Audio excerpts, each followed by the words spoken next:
کنیم ما وضع بیکاری خسته شدیم ولی نه یک کار است نه یک بار. تو چی کردی؟ تو هم بیکار است یا نه؟ نه والا بچه‌ش نه مکتب کارتون خلاص کردیم 4 سال است که بیکار هستیم. اگر چند قرض وام کنیم به نظرت چی کار باشه که شروع کنیم یک کار خوبتر؟ والا بچه‌ش زمین روزا کش یوتیوب زیاد شده. بعضی از رفیقای ما است که در یوتیوب هستن خوب پیسه داره. بخیر 50 سال من قرض میگیرم تو هم یک چند پیدا کنیم کار شروع کنیم. والا بچه‌ش من خوب پیسه ندارم مگر قرض گرفتم میتونم شروع میکنیم بخیر یک چینل یوتیوب شروع میکنیم. بچه شما نمیگیم غم دفتر چی رقم کنیم؟ دفتر چطور کنیم؟ والا بچه‌ش دفتر سر ما غم دفترم میخورم. السلام علیکم. و علیکم السلام. سلام علیکم. بخیر خوب هستی؟ بخیر باشه. بشین. آقا چک بیار چای بیا.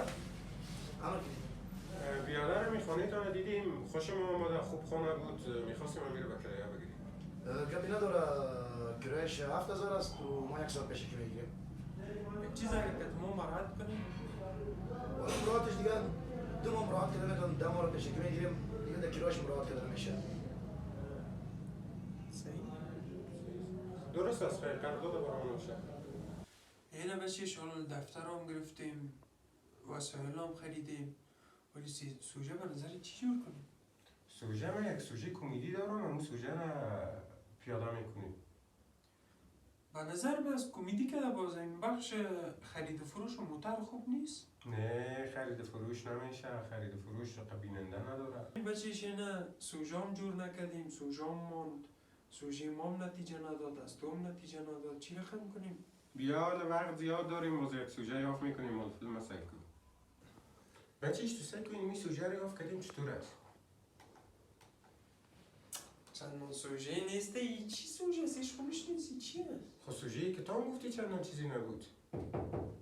تو بخت عروسه کیه؟ سلام علیکم. خوب هستین برادر؟ سلام بخیر هستین؟ نه باشه جان خیر هستین خیریتی هست؟ برادرم وقتی کرایتان پوره شده بود چه رقم کیلو میتین یا چی؟ خانه رو خالی کنی؟ قرارداد پوره شد؟ ایده موقع زود دیر شد.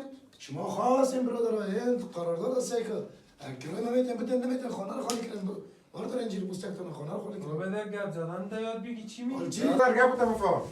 دلیل قتلتان چیست و چرا کشتنی آدمه؟ قاضی صاحب ما دو تا رفیقا بودیم بیکار بودیم گفتیم باش یک کار بر خود جور کنیم دیگه یک دفتر نیاز داشتیم امی خانه امی آدم مقتوله به خاطر دفتر کرایه گرفتیم. شما اشتباه بزرگی را مرتکب شدین و مطابق به قانون 33 ماده جزا به 18 سال حبس محکوم شدین.